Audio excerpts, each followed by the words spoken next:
Good morning students. अपने last class में बात की थी, कल आपकी क्लास नहीं हो पाई किसी कारण की वजह से, और इससे पहले अपने बात की थी कारा के बारे में और किसके बारे में बात की थी। दो अपन कहने का मतलब दो अपन पढ़ लिए थे, वोल्वोक्स और कारा, यानी दो शैवाल अपन पढ़ लिए थे और दोनों किसके सदस्य थे? क्लोरोफाइटा के सदस्य थे।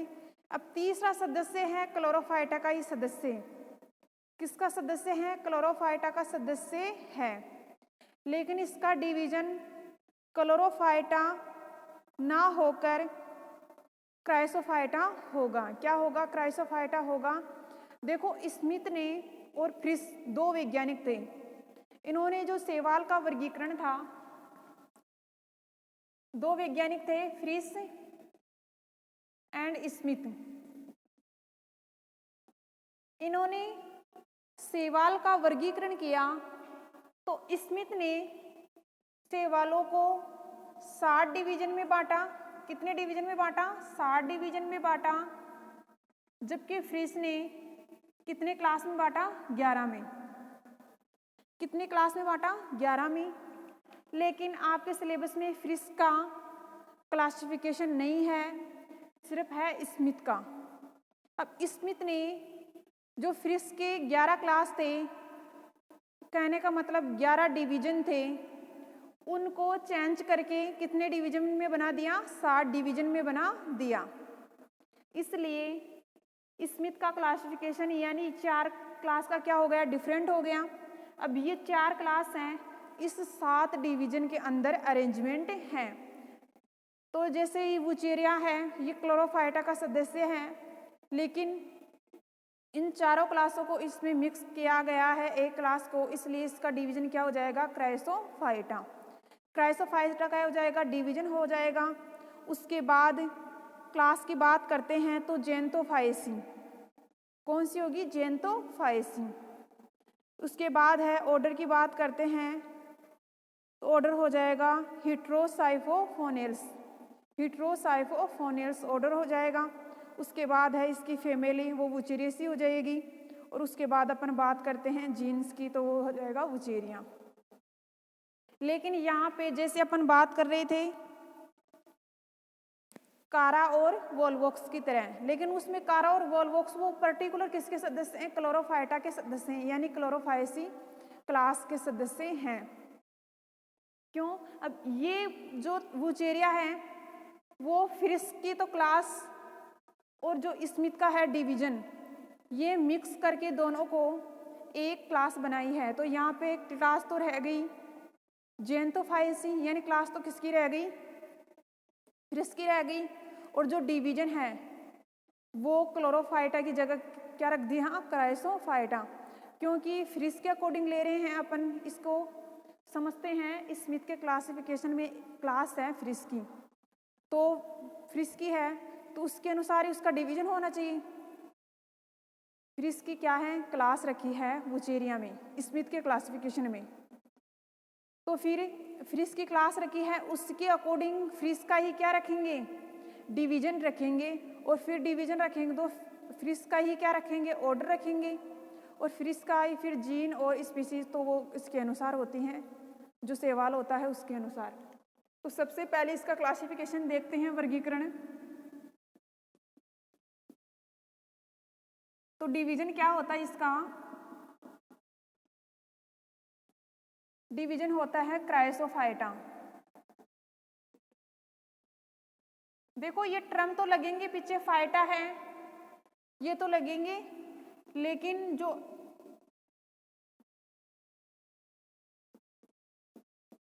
ये डिवीजन है, ये टर्म तो लगेंगे, लेकिन जो आगे वाला टर्म है वो इस यानी स्मिथ के अकॉर्डिंग ना आकर किसके अकॉर्डिंग आएगा? फ्रिस के अकॉर्डिंग। अब देखो, जैसे क्लास है, अब क्लास है तो स्मिथ का क्लासिफिकेशन किसका है? स्मिथ का है, लेकिन स्मिथ ने फ्रिस के क्लासिफिकेशन की इस वुचेरिया को समझाने के लिए सहायता ली। तो क्लास क्या हो जाएगी? जेंतोफाइसी।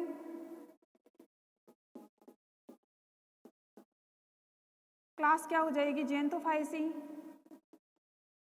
ऑर्डर हो जाएगा हिट्रो क्राइसो हिट्रो साइफेनोलेंस। फैमिली है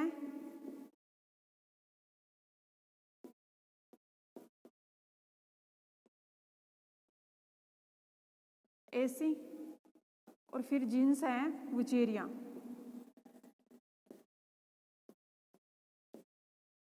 अब इसमें देखो, अगर यहाँ पे क्लोरोफाइटा होता और यहाँ पर क्लोरोफाइसी क्लास होती तो स्मिथ का हो जाता। है क्लासिफिकेशन स्मिथ का ही है, लेकिन कहने का मतलब ये हो जाता कि डिवीजन और क्लास भी किसकी है, स्मिथ के वर्गीकरण के अनुसार ही है। लेकिन स्मिथ इसके डिवीजन को और क्लास को नहीं समझाने की वजह से स्मिथ ने फिश के जो क्लास और डिवीजन है उसको ऐड करके वुचेरिया का नामांकरण किया। यानी डिवीजन और क्लास किसकी है, ये डिवीजन और क्लास किसका है, फिश का है, जबकि ऑर्डर, फैमिली और जीन्स किसकी हैं, स्मिथ की हैं। लेकिन क्लासिफिकेशन पूरा किसका है, स्मिथ का ही है क्लासिफिकेशन। ठीक है। अब इसकी बात करते हैं, क्लासिफिकेशन के बाद बात करते हैं इनके करैक्टरों की, यानी इसके सामान्य लक्षण क्या है। तो सबसे पहले जो सामान्य लक्षण क्लोरोफाइटा के लिखवाए थे वो यहाँ पे लिखना है। उसके बाद अपन देखते हैं कि वुचेरिया है, इसका दूसरा नाम क्या है। वुचेरिया का एक साइंटिस्ट का नाम है पीजे वुचेरिया। उसके अकॉर्डिंग पीजे वुचेरिया साइंटिस्ट है, उस साइंटिस्ट ने इनकी खोज की थी, वुचेरिया शैवाल की। किसकी खोज की थी, वुचेरिया शैवाल की। उस साइंटिस्ट ने, और साइंटिस्ट का नाम है, इस शैवाल की खोज की थी, इसलिए साइंटिस्ट का नाम हो गया एल्गोलॉजिस्ट पीजे वुचेरिया। यानी एल्गोलॉजिस्ट साइंटिस्ट के अकॉर्डिंग एक वैज्ञानिक ने इस शैवाल की खोज की थी। उसके नाम के, उस साइंटिस्ट के नाम के अनुसार इस शैवाल का नाम क्या रख दिया, वुचेरिया। क्या नाम रख दिया, वुचेरिया। तो यहाँ से क्वेश्चन ये बनता है कि जो शैवाल है वुचेरिया है, इसका दूसरा नाम क्या बन गया, कि ऐसी शैवाल जिसको साइंटिस्ट के अकॉर्डिंग उसका नाम रखा गया हो, जिस साइंटिस्ट ने उसकी खोज की थी उसके अकॉर्डिंग उस शैवाल का नाम रखा गया है। तो उसमें है वुचेरिया। एकमात्र एक ऐसी शैवाल है जो साइंटिस्ट के नाम के अकॉर्डिंग उस शैवाल का नाम रखा गया है, और उस शैवाल का नाम है वुचेरिया। उसके बाद अपन देखते हैं कि वुचेरिया है, इसमें सामान्य लक्षण अपन जो क्लोरोफाइटा के हैं उसके बारे में अपन लिख देंगे, ये उसके क्या हैं, लक्षण हैं। उसके बाद इसकी बात करते हैं प्राप्ति स्थल की। तो ये शैवाल हैं स्वच्छ जल में पाए जाते हैं। जो बार बार ये टर्म आ रहे हैं वो टर्म यहाँ पे लिखना है, लेकिन मात्र एक पॉइंट का अंतर रहा है यहाँ पे कि साइंटिस्ट के अकॉर्डिंग इस शैवाल का नाम रखा गया है। साइंटिस्ट का नाम क्या था, पीजे वुचेरिया, और उसी के अकॉर्डिंग इस शैवाल का नाम रख दिया वुचेरिया शैवाल। उसके बाद अपन बात करते हैं प्राप्ति स्थल की। तो प्राप्ति स्थल क्या है, ये स्वच्छ जल में प्रेजेंट होता है और साथ में क्या होता है, अलवणीय जल। लेकिन इसकी कुछ वेराइटी होती हैं वो लवणीय जल में भी प्रेजेंट होती हैं। उसके बाद इसकी अनेक जातियां पाई जाती हैं, जैसे सिलसिलस, एम्फीबियस, ये क्या होती हैं, इसकी जातियां हैं। उसके बाद अपन बात करते हैं इसकी जो जातियां होती हैं स्थल, जल और खारे जल, यानी तीनों में मिलती हैं। इसकी जातियां तीनों जगह मिलती हैं। खारे जल में भी मिलती हैं, यानी जहाँ पर लवण की मात्रा ज़्यादा होती है वहाँ पर वुचेरिया लिटोटोरिया जाति मिलती है।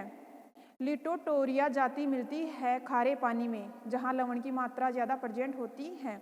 उसके बाद अपन बात करते हैं जल और स्थल। जहाँ जल में भी प्रेजेंट होती हैं वो शैवाल, और स्थल पर भी, उसका नाम है वुचेरिया सिलस, वुचेरिया सिलस। उसके बाद अपन बात करते हैं कि ओनली स्थल पर प्रेजेंट होती हैं। ऐसी शैवाल भी होती हैं जो किस पर प्रेजेंट होती हैं, स्थल पर। तो ये दोनों जगह प्रेजेंट होती है, स्थल पर भी होती है और जल में भी प्रेजेंट होती है सिलसिलस। वुचेरिया सिलसिलस जाति है वो स्थल और जल दोनों में पाई जाती है, जबकि वुचेरिया टिटोरिया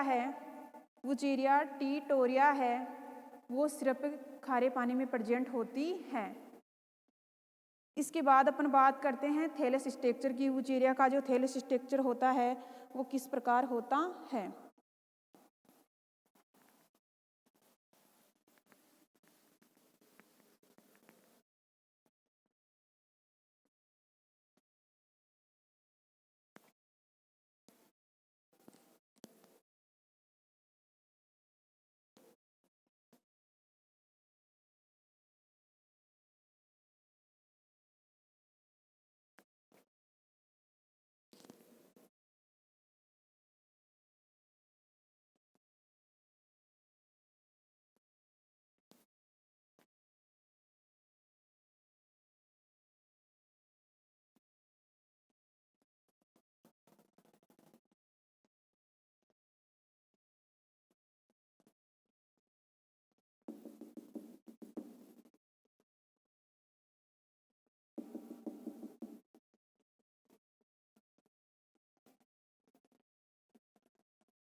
ये वुचेरिया का जो स्ट्रक्चर होता है इस प्रकार से होता है, तंतुनुमा होता है। इसमें जो अनेक इसका जो थैलस होता है उसमें विभिन्न प्रकार की क्या होती हैं, शाखाएं निकली रहती हैं।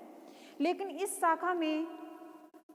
शाखा में अपन को एंथ्रिडियम और उगोनियम क्लियर दिखाई देते हैं। एंथ्रिडियम और उगोनियम क्लियर दिखाई देते हैं। यह है एंथ्रिडियम और ये है उगोनियम।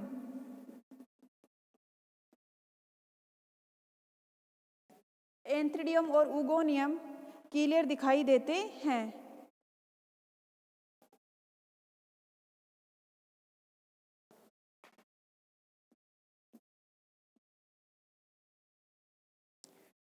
अब देखो एक शाखा होती है उसमें एंथ्रिडियम और उगोनियम दोनों प्रेजेंट होते हैं और ये क्या है, ब्रांच हैं। कहने का मतलब हर ब्रांच पर एंथ्रिडियम और उगोनियम दोनों प्रेजेंट होते हैं।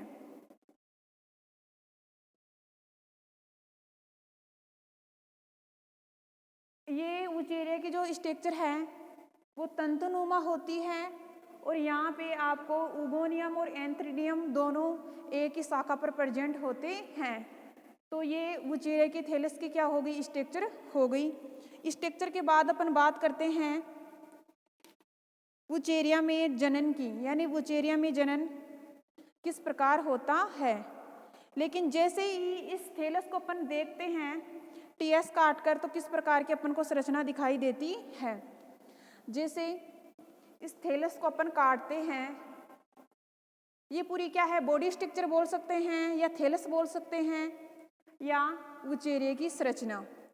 जैसे इसको काटकर अपन देखते हैं तो किस प्रकार की अपन को संरचना दिखाई देती है। तो इसके सबसे बीच में इसको काटते हैं तो इसका टीएस कैसे दिखाई देता है, गोलाकार दिखाई देता है। बीच में वैक्यूल प्रेजेंट होती है, बाहर की तरफ सेल वॉल प्रेजेंट होती है और सेल वॉल और टोनोप्लास्ट होता है, उसके बीच बीच में क्या प्रेजेंट होते हैं, न्यूक्लियस प्रेजेंट होते हैं। इस थैलस का जो अपन टीएस काटते हैं तो ऐसे गोलाकार संरचना दिखाई देती है। ये बीच में क्या है, वैक्यूल है, ये क्या है, सेल वॉल है। अब ये सेल वॉल,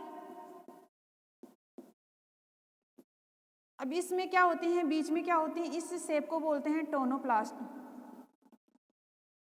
टोनोप्लास्ट क्या होती है, एक तरह से क्या होती है, वैक्यूल ही होती है। लेकिन इस वैक्यूल में क्या प्रेजेंट होते हैं, न्यूक्लियस प्रेजेंट होते हैं। क्या प्रेजेंट होते हैं, न्यूक्लियस प्रेजेंट होते हैं। टोनोप्लास्ट एक, कहने का मतलब आप कह सकते हो क्लोरोप्लास्ट। तो इसमें क्या प्रेजेंट होते हैं, न्यूक्लियस प्रेजेंट होते हैं। क्या प्रेजेंट होते हैं, न्यूक्लियस प्रेजेंट होते हैं और बीच में वैक्यूल है। वैक्यूल का काम क्या होता है, हर प्लांट में मोस्टली यानी प्लांटों में वैक्यूल प्रेजेंट होती है। और वैक्यूल का काम क्या होता है? तो वैक्यूल का काम क्या होता है कि जितने भी पोषक तत्व होते हैं, खनिज पदार्थ होते हैं, पिगमेंट होते हैं, आयन होते हैं, कुछ पदार्थ मेटाबॉलिक सिक्रेट करते हैं, तो किन की वजह से करते हैं? वैक्यूल की वजह से ही करते हैं, क्योंकि वैक्यूल हर पदार्थों को यानी सभी कंपोनेंट को मैनेज करके रखती है। यानी इसमें पिगमेंट भी उपस्थित होता है, वर्णक भी उपस्थित होता है, पोषक तत्व भी उपस्थित होते हैं, जल भी उपस्थित होता है। तो सब चीज़ें सेकेंडरी मेटाबोलाइट्स, ये सब जितनी भी चीज़ होती है प्लांट की पोषक संबंधी, वो एब्जॉर्ब यानी कौन इकट्ठा करके रखती है? वैक्यूल। और जहाँ से जिसको जैसे ही जरूरत पड़ती है प्लांट को, तो वो धीरे धीरे किस में चेंज कर देती है, उसकी आवश्यकता अनुसार उसको ट्रांसफर कर देती है। लेकिन वैक्यूल का काम क्या होता है? स्टोरेज करना। स्टोरेज करना यानी कोई भी चीज़ है उसको इकट्ठा करना और फिर इकट्ठा करके उसको स्टोरेज बना लेती है, और जैसे ही उसको आवश्यकता पड़ती है उसके अनुसार वो यूज में ले लेती है। उसके बाद इसकी संरचना, तो ये इसको जैसे काटते हैं तो इस प्रकार की संरचना दिखाई देती है। उसके बाद अपन बात करते हैं रिप्रोडक्शन की। किसकी बात करते हैं? रिप्रोडक्शन की। तो इसमें रिप्रोडक्शन होता है, वो कायक होता है और लैंगिक जनन होता है और अलैंगिक जनन होता है। कायक जनन, अलैंगिक जनन और लैंगिक जनन। कुछ जातियों में कायक जनन होता है, कुछ जातियों में होता है अलैंगिक जनन होता है और कुछ जातियों में होता है लैंगिक जनन। तो सबसे पहले बात करते हैं कायिक जनन की। किसकी बात करते हैं? कायिक जनन की, क्योंकि वुचेरिया है, इसकी एक पर्टिकुलर जाति तो होती नहीं है कि अपन को पता है कि इस जाति में यही रिप्रोडक्शन होगा। तो बहुत सारी क्या होती हैं? जातियाँ होती हैं, और कई जाति क्या करती हैं? अलैंगिक कर लेती हैं, कायिक जनन नहीं करती है। कुछ जातियाँ कायिक जनन कर लेती हैं, अलैंगिक जनन नहीं करती हैं, और कुछ कर लेती हैं लैंगिक जनन। तो इस प्रकार तीनों जनन किसमें प्रेजेंट होते हैं? वुचेरिया में प्रेजेंट होते हैं। लेकिन कायिक जनन तो अपन कायिक जनन जैसे अपन पढ़ के आ रहे हैं, कार्य में मैंने बताया था कंद के द्वारा होता है, खंड के द्वारा होता है, तंतु के द्वारा होता है। यानी कायिक जनन कोई से भी भाग कायिक जनन में अपन कह सकते हैं खंड के द्वारा हो सकता है, जैसे ये भाग है इसका, ये वाला भाग है, ये क्या है? वुचेरिया के क्या है? स्ट्रक्चर है। वुचेरिया क्या है? शैवाल है। अब इसमें ये तंतुनुमा स्ट्रक्चर है, बड़ी सारी स्ट्रक्चर है शैवाल की। अब कायिक जनन है, जैसे यहाँ पे मानो ये एक भाग है, ये क्या है? तंतु है, जिसमें ओगोनियम और एंथीडियम सभी प्रेजेंट हैं। लेकिन कायिक जनन में क्या होता है कि जैसे ये कोई शाखा है, किसी कारण की वजह से क्या हो गई? टूट गई, और टूट करके अलग हो गई। किनसे? मुख्य कारा से, यानी मुख्य वुचेरिया से। जो वुचेरिया का जो शरीर था, वुचेरिया की बॉडी थी, उनसे ये तंतुनुमा टूटकर अलग हो गया। ये तंतुनुमा स्ट्रक्चर टूटकर अलग हो गई। जैसे इसको अनुकूल परिस्थितियां मिलेंगी तो ये तंतुनुमा स्ट्रक्चर है एक पूरा नया कारा का डेवलप कर लेती है, पूरा वुचेरिया का डेवलप कर लेती है, यानी पूरी करने का मतलब पूरी वुचेरिया की संरचना बना लेती है। तो उसको क्या बोलते हैं? कायिक जनन। तो कायिक जनन आप यहाँ लिख सकते हो तंतु के द्वारा प्लांट का, चाहे आप ये भी लिख सकते हो प्लांट का कोई सा भी भाग, वुचेरिया का कोई सा भी भाग, चाहे तंतु हो, चाहे कंद हो, चाहे शाखा हो, या चाहे पूरा प्लांट हो। अगर उसको अनुकूल परिस्थितियाँ मिल जाती हैं तो वो धीरे धीरे किस में चेंज हो जाता है? न्यू प्लांट बनाने की कैपेसिटी रख लेता है। तो ये हो गया कायिक जनन। आपको कायिक जनन में पर्टिकुलर नहीं दे रखा है कि इसमें इसके द्वारा, इसमें इसके द्वारा होता है, लेकिन आपको तो डेफिनेशन देना है कि प्लांट का कायिक भाग यानी कोई सा भी होता है, उसको टूट कर प्लांट से अलग हो जाता है, अलग होकर एक नया प्लांट बना लेता है, उसी को ही क्या बोलते हैं? कायिक जनन। उसके बाद अपन बात करते हैं अलैंगिक जनन की। किसकी बात करते हैं? अलैंगिक जनन।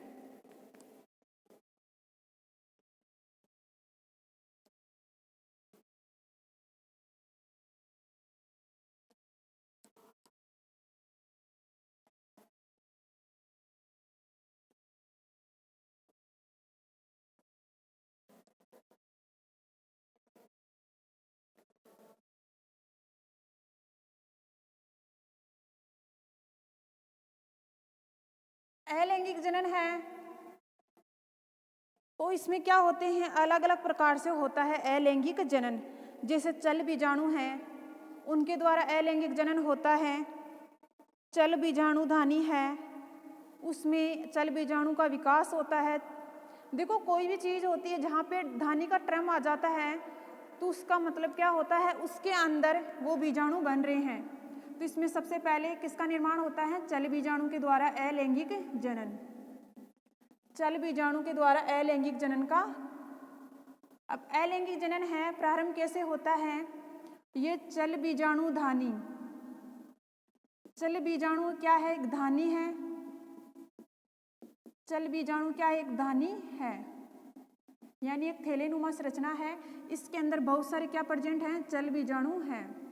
अब ये चल बीजाणु का अर्थ क्या होता है, चलने वाले, ऐसे बीजाणु जो चल सकते हैं। अब ये चल बीजाणु धानी से चल बीजाणु निकल करके कौन सा जनन करेंगे, अलैंगिक जनन करेंगे। इसी प्रकार इस चल बीजाणु धानी की अपन संरचना देखते हैं तो इस जैसे ये स्ट्रक्चर होती है ऐसे भी आप इसको दर्शा सकते हो, लेकिन इसके अंदर क्या होंगे, वही चल बीजाणु होंगे। कहने का मतलब आपको ये क्या हो गई, धानी हो गई चल बीजाणु धानी, और इसके अंदर क्या प्रेजेंट है, चल बीजाणु। अब ये चल बीजाणु हैं, यहाँ से निकल करके जैसे ही इनको अनुकूल परिस्थितियाँ मिलेंगी, अनुकूल परिस्थितियाँ मिलेंगी तो ये चल बीजाणु क्या होंगे, अंकुरित होकर चल बीजाणु क्या होंगे, अनुकूल यानी अनुकूल परिस्थितियाँ मिलने पर ये बीजाणु क्या हो जाएंगे, अंकुरित हो जाएंगे। अंकुरित होकर क्या बनाते हैं, नया प्लांट बना लेते हैं, यानी नया वुचेरिया बना लेते हैं। तो उसमें देखो चल बीजाणु यानी ऐसे बीजाणु जो बीजाणु धानी से बाहर निकलते हैं चल करके, और उसके पश्चात ये क्या हो जाते हैं, अंकुरित होते हैं। अंकुरित होने के पश्चात इसमें क्या बनती है, जर्म ट्यूब बनती है। इसके अंदर न्यूक्लियस का विकास होता है। जैसे इसमें धीरे धीरे ग्रोथ होना प्रारंभ हो जाती है, उसके बाद ये धीरे धीरे किसका निर्माण कर लेती है, परिपक्व वुचेरिया का निर्माण कर लेती है। उसके